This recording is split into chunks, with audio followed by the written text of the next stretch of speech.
السلام عليكم ورحمة الله وبركاته. الفيديو ده هيكون توعية ومعرفة بالشيء، بمعنى ايه الفرق بين الجوست اللي انا بعمله او اللي اي حد بيعمله وبين الايزو الرسمي. الايزو الرسمي بيجي لك ايزو مفيش حد لمسه على مايكروسوفت، تنزله من الموقع الرسمي تشتغل عليه بيور بيور بدون تعديلات، بدون حذف او اضافة شيء. تمام كده؟ من الاخر ويندوز بينزل عندك بيحل لك اي مشكله كانت موجوده عندك قبل كده. طيب النسخ الجوست بتكون هو نفس الويندوز، هو اللي انت جايبه بيور من مايكروسوفت، انا جايبه برضه من مايكروسوفت. طبعا الكلام عليا وعلى غيري، يعني اي حد بيعمل جوستات تاني سواء عرب او اجانب، انا بديك الفكره بس ايه الفرق بين الايزو وبين الجوست. جوست هنا لان احنا اتعودنا على مصطلح جوست هنا اللي هي الباك اب، سواء معمول بالاكرونس او بالاومي او بالنورتون جوست او باي برنامج بيعمل باك اب. طيب برضو ايه الفرق تاني يا عم احمد باستفاضه؟ هقول لك يا معلم. مبدئيا كده الايزو عرفنا انه بيور مفيش حد لمسه، بتنزله عندك ستاندر، بيشتغل معاك بيحل لك كل المشاكل، ما بيبقاش فيه اي مشكله لا في كاميرا ولا في تعريف ولا مايكروسوفت اللي عاملاه. بناخد احنا نفس الويندوز ونثبته على في ام، بيبقى الحجم بتاعه كبير، فنقول لا ما ينفعش الحجم يبقى كبير لان الاجهزه بتبقى مش عارف ايه ومواصفاتها ايه، فبنختصر وبنعمل ايه؟ بنحذف منه الملفات اللي ملهاش اي لازمه. يعني ايه ملفات ملهاش لازمه؟ يعني كل طرق الاتصال بينك وبين مايكروسوفت بنقفلها، السيرفيس بتتقفل وبتقل عشان الاستهلاك بتاع الرامات. من الاخر بنحولها لايت يعني نسخه مخففه من ويندوز 10 او 11 او ايا كان الويندوز. طيب هل ده بيأثر؟ بيأثر وما بيأثرش، هقول لك ازاي. بيأثر ان انت ممكن يحصل معاك مشكلة في برامج انت شغال بيها، بمعنى اصح يعني انت مثلا ممكن تكون بتشتغل على برامج محاسبية، البرامج دي محتاجة زي ريبيرت فيور مثلا، أنظمة خاصة بعرض التقارير المحاسبية. تمام. فممكن انت تشتغل على الويندوز الجوست كمحاسب ما تلاقيش حاجة زي دي، يعمل لك مشكلة في العارض بتاع الملفات الريبورت فيور او ملفات الفيور عامه الخاصه بالايه بالانشاءات والحاجات دي او بالتقارير يعني. تمام. طيب بالنسبه ليك انت مش محاسب، انت يوزر عادي، هل هتفرق معاك؟ لا، ده انت هتبقى شغال متكيف وتقول الويندوز سريع والجهاز سريع. لكن هي بتتعارض مع ناس تانية غيرك اللي هو المحاسبين، ولذلك تلاقي المحاسبين او الفنيين المحترمين قوي الناس التوالي يقول لك ايه، انا عايز الويندوز بيور من غير اي شغل ولا تعديلات، وهم طبعا صح، ولذلك الايزو اللي جاي من مايكروسوفت انضف واحسن. طيب دي كده نقطة. تاني نقطة، بيكون محذوف منها ملفات كتير بترجع على حسب دماغ الشخص اللي عدل على الويندوز، بمعنى اصح انا ممكن احذف لك ملفات دي ال. تمام. بس طبعا هي بتفرق ان انت تكون بتحذف دي ال وفاهم ان الدي ال دهوت ملهوش اي لازمه، وبين ان الدي ال دهوت انت محتاجه في الالعاب او برامج او ايا كان. تمام. فهي بتفرق في كده، ولذلك انا عن نفسي ما بمسحش اي ملف دي ال نهائيا، لان هو مهم جدا وبسيبه زي ما هو. هي القصه كلها في السيرفيس فقط لا غير، سيرفيس وتطبيقات مايكروسوفت ده اللي انا بحذفه. تمام.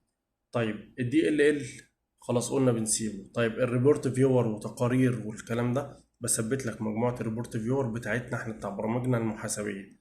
تمام. طيب دعم الالعاب عندك الدايركت اكس بيكون متثبت والامور تمام. طيب ايه تاني؟ البرامج كلها بتكون متثبته، اللي هي اللي اي يوزر عايزها، عربي انجليزي مش عارف ايه، كله بيكون متظبط.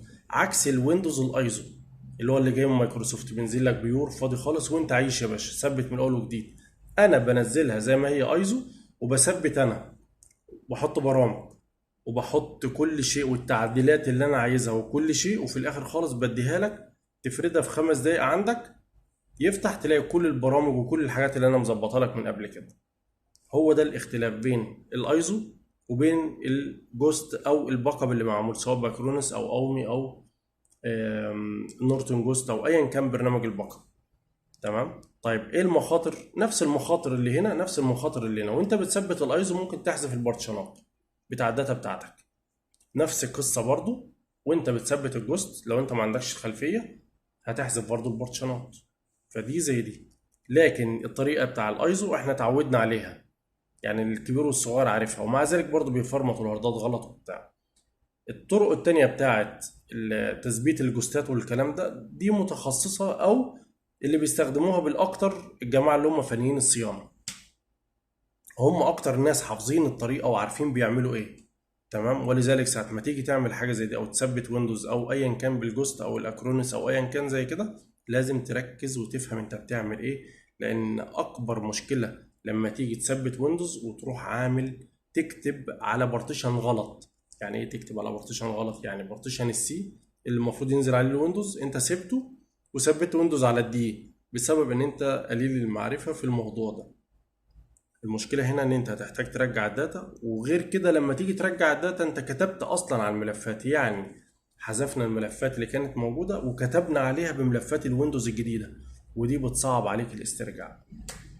تمام كده. طيب، المخاطر الأمنية من ناحية الاختراق والأمان والحماية. مبدئيا برامج اللي بتعمل الويندوزات جوست، البرامج دي يعتبر هما برنامجين والبرنامجين فيهم مشاكل. تمام. نفترض انا مش هذكر لك اساميهم لان هم اصلا ما لهمش لازمه، انا نفسي ما بستخدمه يعني اتخنقت منهم. فاهمني؟ لو هنرجع للزمن للجوستات القديمه اللي كنت بعملها بالبرنامج الاول، هتلاقي ان بعد البرنامج ما بيعملها لك جوست ويهيئها لك وامورك تمام وتثبتها عند العميل والتعريفات تطلع وتشتغل وجهازك زي الفل، فجاه تلاقي جنب الساعه راح طالع لك في الستارت اب كده ترس، علامة ترس. الترس ده بيعمل اتصال بالسيرفر بتاع البرنامج الصيني اللي عملنا بيه الايه؟ الجوست. طب انا ما اضمنش، انا نفسي كاحمد راتب انا ما اضمنش ان السيرفر ده الاتصال ده اتصال اختراق او تروجن او ايا كان، بيلود مثلا او تروجن او سيرفر، احنا بنقول عليه سيرفر اختراق. تمام. فانا ما اضمنش ومش عايز اخليك تستخدم حاجه وبتبقى انت واثق فيا والبسك بوشك في الحيط. فانا نفسي بقلق من البرنامج الاولاني في النقطه دي. مع العلم البرنامج الاولاني بيسيب لك الويندوز، اسمه ويندوز ديفندر بيسيبه لك شغال، بيسيب لك اسمه ايه البتاع ده الاب ستور بتاع مايكروسوفت بيسيبه لك موجود، بيظبط لك الدنيا، بس بيعمل اتصال عكسي مع الايه؟ الشبكات الخارجيه او مع البرنامج الخارجي اللي هو الصيني اللي بيعمل القصه دي نقطه. البرنامج التاني امكانياته اعلى واسهل واسرع وانضف وبيتعمل على مره واحده مش على 2 ريستارت وقصه كده، حاجات تبعنا احنا اللي فاهمينها. بس في مشكله واحده، اصلا انا ببقى سايب برنامج ويندوز ديفندر موجود في الويندوز، انا ما بحذفوش، يعني انا بحاول احذف الحاجات اللي ملهاش لازمه بس. طيب انا سايب ويندوز ديفندر، ايه لازمتها ان البرنامج الصيني يعمل له زي استثناء او ايقاف مؤقت هو بنفسه اللي بيلغيه، مش انا بسيبه شغال ويخلص ونعمل الجوست والباك اب والكلام ده كله، لما نيجي نفرده بعد كده الجهاز يشتغل معاك زي الفل وكل حاجه تمام، والستور بيختفي لحد انت ما تفعل الويندوز وبعد كده الستور يظهر لك تاني. دي برضو مشكله فيه. نرجع للويندوز ديفندر بقى، تيجي تدخل بينظف لك هو البرامج في الخلفيه مع نفسه وشغال في الخلفيه. طب انت تدخل عشان تعمل له ايقاف مؤقت عشان مثلا عايز تشغل ادوبي او كراك او ايا كان حاجه زي كده مثلا، فتلاقي ان هو اصلا مش عايز يظهر قدامك، ما بيطلعش عشان تعمل له ايقاف مؤقت. فدي برضو مشكله في الجوست. تمام. طيب هل المشكله دي عند الكل؟ المشكله دي بتكون واقفه على 3 اختيارات. البرنامج اللي بنعمل بيه بيبقى فيه خيار بيزك وبريميوم ومش عارف حاجه ثالثه كده. الحاجات دي بيكون عباره عن اكونت انت بتدخل بيه على الموقع الرسمي صاحب الاداء. تمام. انا مش عارف ليه اصلا لازم اعمل اكونت عليه، وليه يبقى الجوستات مربوطه بالاكونت ليه، فالحاجات دي تقلق. انا نفسي بتضايق من الامور دي، فبعمل ايه؟ انا بثبت. دي نصيحتي ليك انت بقى، ومعلش الفيديو طويل بس هيفيدك والله. انا برشح ان انت الجهاز ده انتل مثلا، البروسيسور بتاعه اثبت له ويندوز خاص بيه هو انتل على الكارت ده يعني، او على الجهاز ده ثبت ويندوز 10 او 11 براحتك، برامجي كلها 100 اخلص برامج وتعريفات وكل شيء 1000 الألف اروح واخد منه باك اب. باك اب بالاكرونوس والطريقه مشروحه، او بالنورتون جوست لو بارتيشن واحد عشان ما انتهش، وتحفظه. تيجي فيما بعد لما يجي لك جهاز نفس الموديل ثبت عليه جوست هيشتغل معاك زي الفل. طب مش نفس الموديل لهندسه، مفيش مشكله، ثبته ما دام انتل واخد بالك، ثبته وبعد كده حدث التعريفات بتاعتك. حدثت التعريفات اشتغل معاك زي الفل والدنيا جميله مفيش اي مشاكل.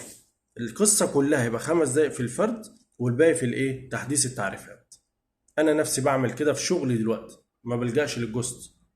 تمام، بشتغل على جوست اوف لاين يعتبر، وايه بقى، على ايدي انا واثق ان هو زي الفل، لا فيه بقى اتصال بسيرفر صيني ولا الامور اللي انا مش بلاعها دي. تمام. طيب ده بالنسبه للانتل. نعمل ايه لو جهاز اي ام دي؟ جهاز اي ام دي اثبت نفس الويندوز، ويندوز جديد، برامج وتعريفات وكارت اي ام دي واموري تمام، شاشه وصوت وكل حاجه، واحفظ منه باك اب. يبقى انا عندي اتنين، واحد انتل واحد اي ام دي. تمام كده. انزل لما يجيني كيسه اي ام دي احط لها الويندوز المخصص للاي ام دي، وبعد كده احدث التعريفات لما الجهاز يفتح معايا ويشتغل، لازم احدث تعريفات. تمام كده. ويبقى انا عندي انتل واي ام دي، خلاص انا كده اموري تمام، ما عنديش اي مشاكل خالص. ويبقى انا كده حليت لك موضوع الجوست. بالنسبه برضو للناس اللي مش عارفه تعمل جوست او بتجرب او هو الموضوع مش حلو، انا نفسي اللي بعمل اهو، وبقول لك انا نفسي بكره الجوست، ما بحبوش وما بستخدموش في شغلي دايما. ليه؟ لان انا ببقى قلقان منه، واخد بالك. اسف على الاطاله معلش، يعني الفيديو طويل بس غصب عني، انا بحاول اديك على قد ما اقدر معلومات يعني. يلا باذن الله هنكمل قريب برضو الفيديوهات اللي هي بتاعت الايه، تعليم اسطوانه الصيانه او شرح الاسطوانه والكلام ده. يلا سلام عليكم.